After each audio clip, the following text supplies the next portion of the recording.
Khadija Shah की 2 मुकदमात में जमानतें खारिज कर दी हैं। 2 मुकदमात कौन से हैं? एक जिना हाउस का जो है मुकदमा था, जिसमें यह कहा गया था कि खतीजा शाह ने जिना हाउस में भी झलाओ गिराओ और तोड़फोड़ की है, उस वाक़े में मुलव्वस है। प्रोसिक्यूशन ने अदालत में ये ठोस जो है वो अपने दलाइल दिए हैं और अदालत में बताया है कि खतीजा शाह की जमानत अदालत मुस्तरद करे, जिस पर जो है वो अदालत ने कार्रवाई करते हुए थाना सरवर रोड यानी कि जिस वाक़े में जिना हाउस का मुकदमा जिस थाने में वाक़या दर्ज है उसमें जो है वो उनकी जमानत खारिज कर दी है। जबकि दूसरे मुकदमे गुलबर्ग में वाक़या अस्करी टावर में जलाओ घराव हुआ था, उसमें भी पुलिस ने खतीजा शाह को नामजद किया था, उस मुकदमे में भी जमानत खारिज की गई है। सनम जवेद जो कि पीटीआई की सोशल एक्टिविस्ट है, उसकी भी जमानत पर जो है वो फैसला सुनाया गया है, उसकी जमानत को भी मुस्तरद कर दिया गया है। बिस्मिल्लाहिर्रहमानिर्रहीम, अस्सलाम वालेकुम नाज़रीन, मैं हूं अरशद अली और आप देख रहे हैं मेरा यूट्यूब और Facebook page Arshad Ali official. नाज़रीन, आज सबसे बड़ी अहम पेशरफ्त हुई है जिना हाउस में जो जलाओ घराव हुआ था और इसके साथ साथ अस्करी टावर जो कि गुलबर्ग में वाक़या है उस पर भी तोड़फोड़ हुई थी। उस वाक़े के मुलज़मान की ज़मानतों पर फैसला आ चुका है। 180 मुलज़मान की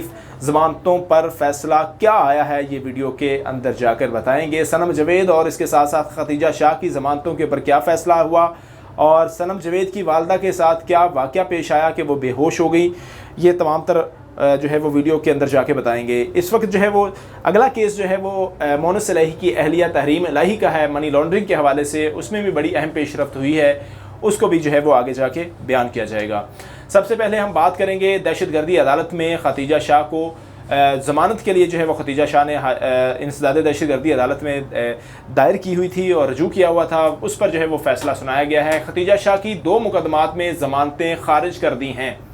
2 मुकदमात कौन से हैं? एक जिना हाउस का जो है मुकदमा था, जिसमें यह कहा गया था कि खतीजा शाह ने जिना हाउस में भी झलाओ गिराओ और तोड़फोड़ की है, उस वाक़े में मुलव्वस है। प्रोसिक्यूशन ने अदालत में ये ठोस जो है वो अपने दलाइल दिए हैं और अदालत में बताया है कि खतीजा शाह की ज़मानत अदालत मुस्तरद करे, जिस पर जो है वो अदालत ने कार्रवाई करते हुए थाना सरवर रोड यानी कि जिस वाक़े में जिना हाउस का मुकदमा जिस थाने में वाक़या दर्ज है उसमें जो है वो उनकी ज़मानत खारिज कर दी है। जबकि दूसरे मुकदमे गुलबर्ग में वाक़या अस्करी टावर में जलाओ घराव हुआ था, उसमें भी पुलिस ने खतीजा शाह को नामजद किया था, उस मुकदमे में भी ज़मानत खारिज की गई है और प्रोसिक्यूशन ने बड़े सख्त दलाइल दिए हैं और अदालत को बताया है कि खतीजा शाह इस मुकदमे में भी मतलूब हैं और इस मुकदमे में हम इसका मरकज़ी किरदार है और इसकी तमाम तर तहकीकात की जा रही हैं, हमारे पास ठोस सबूत हैं, जिस पर जो है वह दहशतगर्दी अदालत के जज एजाज़ अहमद भुट्टर ने खतीजा शाह की ज़मानत मुस्तरद कर दी है। जबकि इस दौरान जो है वो सनम जवेद जो कि पीटीआई की सोशल एक्टिविस्ट है और उसकी भी ज़मानत पर जो है वो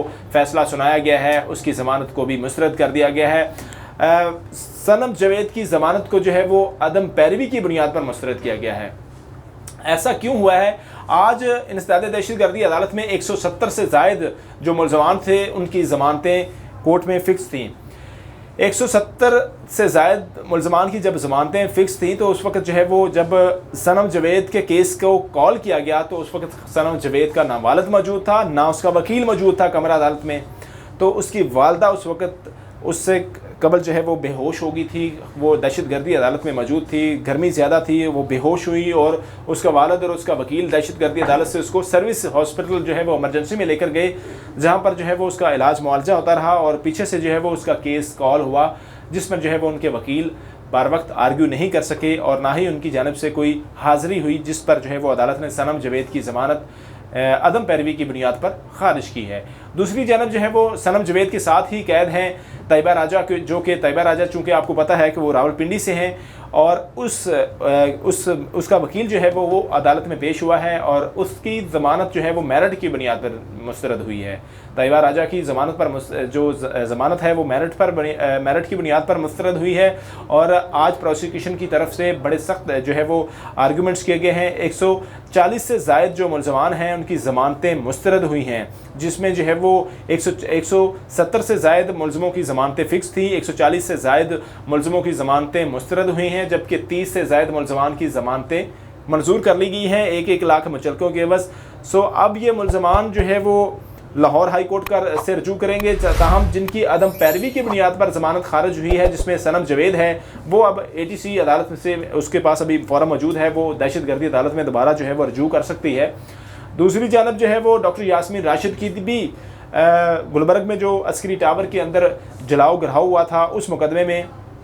ज़मानत को अदम पैरवी की बुनियाद पर मुस्तरद किया गया है और अभी अदम पैरवी की बुनियाद पर जब ज़मानत मुस्तरद हो तो वो फ़ॉरम ATC का भी मौजूद है। अभी हाई कोर्ट इनके वकला को जाने की ज़रूरत नहीं, वो ATC फ़ॉरम ही इस्तेमाल करेंगे, दहशतगर्दी का फ़ॉरम इस्तेमाल करेंगे। ये भी एक हिकमत अमली हो सकती है लीगल टीम की। ताहम जो है वो प्रोसिक्यूशन के पास आज बड़े सख्त जो है वो उनकी जानब से सख्त से मुराद ये है कि ठोस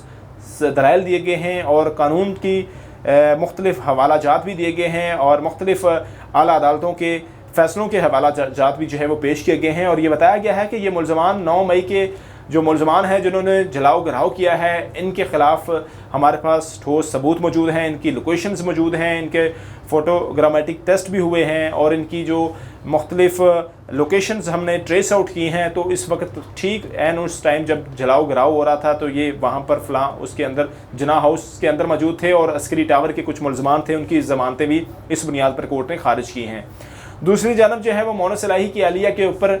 FIA ने मनी लॉन्ड्रिंग का पर्चा दर्ज कर रखा है। उसमें जो है वो बड़ी पेशरफ्त हुई है, उसमें तहरीम इलाही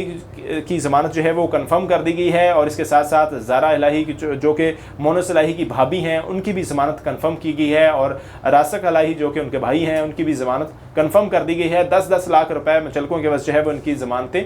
कंफर्म की गई हैं। ये प्री रस्ट ज़मानतें थी, अबूरी ज़मानतें थी और मनी लॉन्ड्रिंग का मुकदमा था जो कि FIA ने दर्ज किया था। और यूँ जो है वो अब मनी लॉन्ड्रिंग के मुकदमे में तहरीम इलाही, रासिक इलाही, ज़ारा इलाही और जैगम अब्बास की अबूरी ज़मानतें अदालत की जानब से कन्फर्म की गई हैं और अदालत ने यह कहा है कि ये तमाम मुलज़मान अपना जो है वो चल के 10-10 लाख रुपए के जमा करवाएँ और FIA चलान अदालत में पेश करें और उसके बाद जो है वो ये मुलज़मान अपना ट्रायल फेस करेंगे और मुलज़मान के ख़िलाफ़ जो FIA के पास ठोस सबूत मौजूद हैं वो ट्रायल में पेश करें और अपनी शहादत जो है वो ट्रायल में जाकर दें आए इन मुलज़मान के ख़िलाफ़। तो फिर जाके आगे पता चलेगा कि इन मुलज़मान को सज़ा होती है या फिर नहीं। ये 2 केस थे बड़े अहम जिसके हवाले से हमने आपको बताया है। और इस हवाले से सनम जावेद के हवाले से जो मैं अगर बात करूँगा, सनम जावेद के वालिद ने भी ये जो है वो वहाँ पर ATC के अदालत के बाहर मीडिया से गुफ्तगू की थी और ये कहा था कि हम दोबारा जो है वो अदालत से रजू करेंगे और उम्मीद करते हैं कि अदालत हमें इंसाफ फराहम करेगी। ताहम अब तफ्तीशी अफसरान और लीगल जो सरकारी प्रोसिक्यूशन है वो उनके पास एक सबूत मौजूद हैं और वो लेकर जो है वो हर मुलज़म के फर्दर जो है वो जितने भी मुलज़मान गिरफ़्तार हैं जिनका ट्रायल हो रहा है, जिनका जो जुडिशल रिमांड पर हैं, उनके ख़िलाफ़ एक के ख़िलाफ़ जो है वो सबूत उनके पास मौजूद हैं और हर एक का जो सबूत है, जो किरदार है वो वाज़ेह तौर पर अब लिखा जा चुका है। वो जो है वो प्रोसिक्यूशन अदालत में बताती है। तो उसके बाद जो है वो ज़मानत अगर कानून के अंदर उनका वीक पॉइंट कोई कोर्ट के कहे कि इस मुलज़म का इतना रोल नहीं है तो कानून के अंदर गुंजाइश मौजूद है तो कानूनी तौर पर अदालत ने अपना कानून देखना है, उसके मुताबिक जो है वो अदालत फ़ैसला करती है। ताहम आने वाली वीडियोज़ में भी हम बताएंगे कि सनम जावेद कब दहशतगर्दी अदालत में दोबारा अपने वकील की वसासत से ज़मानत दायर करेगी और डॉक्टर यास्मीन राशिद जो है वो जब ज़मानत दायर करेंगे। इस हवाले से आने वाली वीडियोज़ में के लिए जो है वो हम आपको बताएंगे आने वाली वीडियोज़ के अंदर कि कब जो है वो ज़मानत दायर हुई हैं और उनके ऊपर क्या कार्रवाई हुई है। तमाम तरह अदालती कार्रवाई लेकर आपके सामने हाज़िर होंगे। तब तक के लिए अल्लाह हाफ़िज़।